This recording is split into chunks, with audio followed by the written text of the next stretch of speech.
breaking barriers and bridging the gaps between patients and doctors. Welcome to Brainstorming with the Docs and your co-hosts, Dr. Glenn Harrison and Dr. Kolby Condos. All right, everyone, welcome to this week's episode of Brainstorming with myself, Dr. Kolby Condos, and Dr. Glenn Harrison.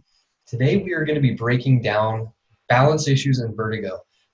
If this is your first time to the channel and you have questions about common health concerns or conditions that you are suffering from, and you're looking for maybe a little bit extra information or maybe some management strategies that you can implement in your day-to-day life to improve your quality of life, you're going to want to stay tuned because we're going to get started on vertigo right now. So, how's it going, my man? I'm doing good, Dr. Kolby. How are you today?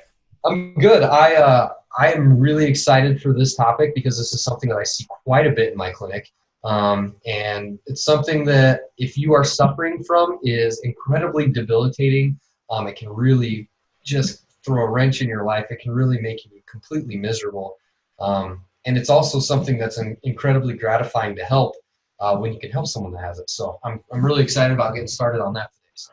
Yeah, for sure. I see a little bit of vertigo. I know I don't see as much as you with your neural practice, but when people are disabled with it or suffering with it, it's one of those things that they can't escape. And I woke up one morning with vertigo and I knew what it was, but that was the first time I ever had it. And I realized how bad it feels and how terrible it feels. It's disabling.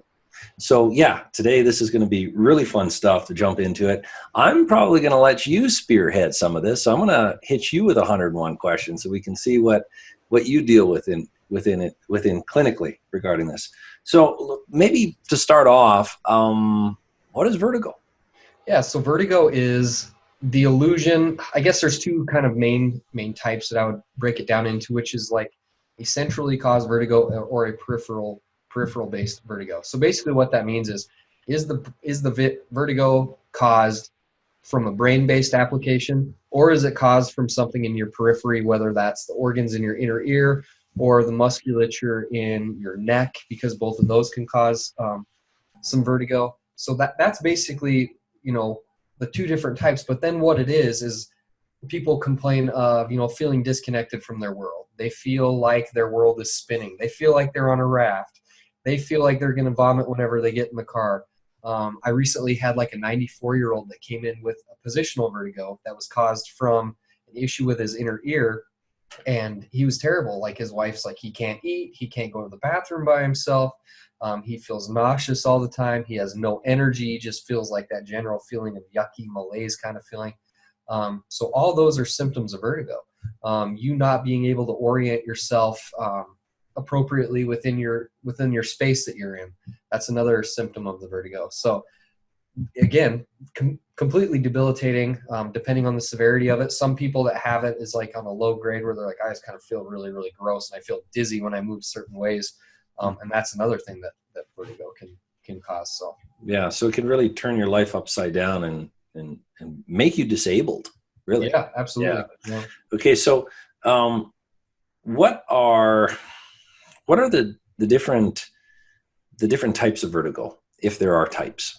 So when I break it down into the central versus peripheral, commonly when I see the peripheral based vertigos, that's when you have an issue with maybe, like I just read a published piece, I think it was maybe a week ago, about how you can get suboccipital vertigo. And what that is it's actually vertigo that is being caused by tension in the suboccipital muscles of your neck. That's why some people feel better when they get like a manipulation of their neck, or they go in for massage therapy for their vertigo. The other type would be like a positional vertigo, where basically you have, the semicircular canals, and then you have your otolithic organs in your ear. And I'm not going to go super deep into the physiology of this, but you get crystals in your ear that help you determine how you're translating in space. And those crystals move somewhere they shouldn't, and they get stuck in there. And if you challenge that specific area that you believe that they're stuck in, you can actually reproduce the symptoms, and then that can help you figure out how you're going to treat accordingly. That's one part that we maybe should cover a little bit, is like the importance of getting a very good exam. Yeah, we'll touch on that, but I just want to take a step back. You talked about peripheral versus central. Could you explain that a little bit? Yeah, so when I talk peripheral versus central, like peripheral is like something like not within the central nervous system directly. I mean, your inner ear does tie into that, but that's more of like when we talk about the organ of your ear that I'm talking about, and then your neck muscles and the suboccipitals. When I say central, you have a bunch of like integrators in your brainstem that tie all of this information in together. And say you suffer like a whiplash injury or a traumatic brain injury, or any sort of like trauma, like a traction injury or something like that, to your brain, it can alter the way that this information integrates. And then you can have issues where you have like a bit of a sensory mismatch, where maybe what you are perceiving is not actually what's happening. And that's when you can get that feeling of disconnect. So any central issue like that, commonly when I see, patients that have, traumatic brain injuries, or they have whiplash injuries following a car accident or something like that, and one of their complaints is like vertiginous like symptoms, or they're dizzy, or they're, they have the fatigue or that feeling of nausea and all that stuff. That's when you have to do an exam, really specific. You want to do a very good exam, but you really want to have an in-depth look at the neurology to make sure that they're not having an issue, deeper in the brainstem. So the exam is necessary to truly determine if it's a peripheral issue, meaning not brainstem and not your brain, but inner ear and neck muscles and all of that. So what you're saying is the exam is necessary to determine whether it's peripheral or central, that being the one piece of the exam. And then, of course, the exam goes deeper into finding the area of the central that's the problem, or the area of the peripheral. Would that be a way of simplifying it? Yeah, absolutely. The exam breaks it. It allows you to go, okay, I think that this is a peripheral issue. I think this is a central issue. And within the periphery, is it here? It kind of allows you to build a little bit of a map of where you think the issue is. And then the other side of that too is that then it allows you to kind of localize where you think the issue is in the central aspect of it as well. So that's the importance of like doing a good exam. If someone is going to do a vestibular exam, they're going to do some maneuvers where they position your head. They're going to have goggles on in some cases. They're going to do calorics where they like puff stuff in your ears, and that's all diagnostic, and that helps you determine where you think that a lot of this stuff is localized. So what kind of if people are listening to this, maybe they've been diagnosed, and there's many different vertigo issues, or issues causing vertigo, diagnoses, if you will. What are some of the common diagnoses that get thrown out? Yeah, so I mean, obviously it's kind of convoluted with ICD-10 and stuff like that, because the way that it's coded: dizziness, giddiness, balance disorders of an unspecified origin, like disorders like BPPV. Oh, sure. So like you can get BPPV, which is like a positional vertigo. You can literally get, cervicogenic vertigo, which is, again, the vertigo coming from pain of the inner neck, or not the inner neck, but pain from the neck, the cervical spine. And then you can get vertigo of central origin, which is what we just talked about, where it's like the central nervous system a little bit. So. Okay. Are there any other ones that you can think of at the top of your head, just so people may have been diagnosed? Sure. Actually, like Meniere's, is that? Meniere's, hydrops. Those are both, different conditions that can also cause dizziness and balance and stuff like that too. So there's multiple conditions that like canal dehiscence can cause it. That's the thing, is like, that's why these conditions are so complicated, is a lot of times like it's like, oh, we have this, but then it could be a multitude of other things as well. That's why the investigation part of it is really important. So okay, so let's imagine someone comes in your clinic. They say, "Hey, Dr. Kolby, I am dizzy and I'm nauseous and I'm having a hard time to walk, and it just happened. It's only been one day." What are some of the questions you're going to ask, and what's that workup going to look like? Okay, so then I'm going to do the exam. I'm going to say, okay, are you more dizzy, or do your symptoms become worse if you move your head in certain positions? Is it better or worse when you are changing postural positions? Does it go better or worse from sitting or standing or laying down? Is it worse? I'm going to challenge all the canals of the inner ear to check if that's an issue. We're going to see if they had any recent infections at all, or illness, because that I've seen people that have like issues with their sinuses and they've gotten dizzy from that. So that's what I would start at least. I always start at the most likely, right? If it's super acute, it just barely happened, and they're coming to me right out of the gate, it's probably something more peripheral. You don't know that for sure, but that's why you tailor your exam and you kind of look and investigate and see where you think it's at. But, So challenging the inner ear is a good way to start at least. yeah. So the history and the exam are the biggest pieces of Exactly. this whole, and then you know which way to run. That kind of takes us to, how does our current medical system, our conventional medical model, how do they address these different vertigos Sure. versus say somebody that's practicing more functional neurology, Sure. brain training like yourself? So a lot of it is vestibular repositioning maneuver. If it's like a BPPV, benign positional paroxysmal vertigo, which is like where the canal or the otol, or that crystal is moved into a different part of the ear, and they can put you through a positioning maneuver. Those are really, they work really, really good. That's when the diagnostics come in handy to see which direction it's coming from, your eyes are coming from, where they think it's localized. And that's really efficient and effective in most cases. For other stuff, if you have like another one that we missed and haven't talked about is like where you feel like you're on a raft. So say you get off of a cruise ship and you get, you get off and you still feel like you're on a cruise ship. They can use, different, I think meclizine is the one that they use commonly. Obviously I can't prescribe, so I don't use that. But if you look at it from like what are some of the other therapies that you can use vestibular repositioning maneuvers. If you're a practitioner like myself, you can use not only repositioning maneuvers, but also vestibular therapy. You can use, visual stimulus. You can use a whole bunch of stuff for that part. So these strategies you're talking about that you would practice, what does that look like for someone that's never seen functional neurology? And then you're talking about vestibular challenging, vestibular repositioning. What does that look like? And, try to explain that briefly. Sure. So if I'm finding an area that's maybe underperforming or where I think that there's an issue with it, then I do targeted neurological exercises to try to help rehabilitate that area a little bit, or maybe increase the integration in that and increase the frequency of firing of that tissue so that it becomes more efficient. So a lot of, like, for instance, I will use, sometimes I will turn someone in a chair at the appropriate rate. Sometimes you can use an optokinetic stimulus, which is like where you use lines that go across, in front of their visual fields. A good example of this is like if you're sitting in front of a train that's crossing and you see all the train cars going by, that's an example of like an optokinetic stimulus. You can use stimulation to the periphery using like vibration or other types of therapies that way.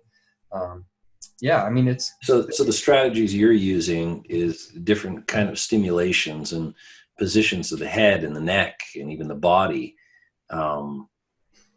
to rehab the areas of the brain that are problematic. Right. Well, and even on top of that is like, say it's a peripheral issue. I know how to do the repositioning maneuvers too, but then also if it's a cervicogenic vertigo, then you can adjust, even stretching like the muscles of the neck can be beneficial in that capacity. So if you do the proper exam and find out where the weak link is. And that's really it, is figuring out where the issue is, figuring out where you think it's localized. Is it, a central issue? Is it a peripheral issue? And then moving forward that way. I've had weird cases. In fact, I was talking with you, I think like 2 or 3 weeks about this, where I had this vertigo case and I'm just struggling. Like they're not getting better. They get better slightly, but then they don't stay that way. They go home, they're feeling good. They come back, they feel terrible. They had all of these autonomic findings. It was really weird. I sent them out for a CT scan to make sure that there was no issues with their inner ear, nothing there. Ran some blood tests. They were positive for like some infection type of stuff. And the deeper I got, it was actually a gluten allergy, which was crazy to me. Like I never would have thought that it was a gluten allergy, but after they removed gluten in 2 weeks, the vertigo went away. Yeah. So, wow. That's amazing, right? The gut playing right into the brain. I know we talked about that in a podcast before. I have seen, there's a lady I work with, and I don't see too much vertigo, but she was episodes of dizziness that to me seemed all central. I couldn't find anything else. And But we also found out that she had autoimmune condition to her brain. It wasn't MS.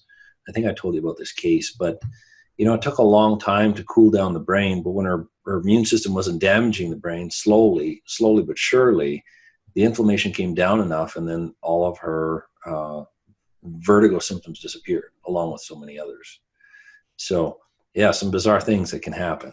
What is maybe one of the, what is maybe to wrap up here, what is maybe one of the most bizarre vertigo cases or severe vertigo cases that you've seen? I think probably my probably my craziest case that had vertiginous like symptoms. Oh man, there's been a couple, but probably one of my most difficult cases from a peripheral standpoint was I think he's in his early 90s now, and he has glaucoma, and he's legally blind. He can't see anything, and he had developed positional vertigo. So it was easy to see because his eyes were, doing what his eyes do during a vertigo attack. But the hard part was because he was visually challenged and he had these other stuff, and on top of that, he's 92. When I was putting him through these repositioning maneuvers, it was quite difficult, as you can imagine, because when you have vertigo, you feel like you're falling all the time. Yeah. So getting him in a comfort, in a level that he was comfortable with, and making him feel like he was safe. And, I had a bunch of, some of my staff members and stuff helping with that. So that one was interesting. I think my most difficult case was probably a patient that I had that had a really negative consequence to Cipro.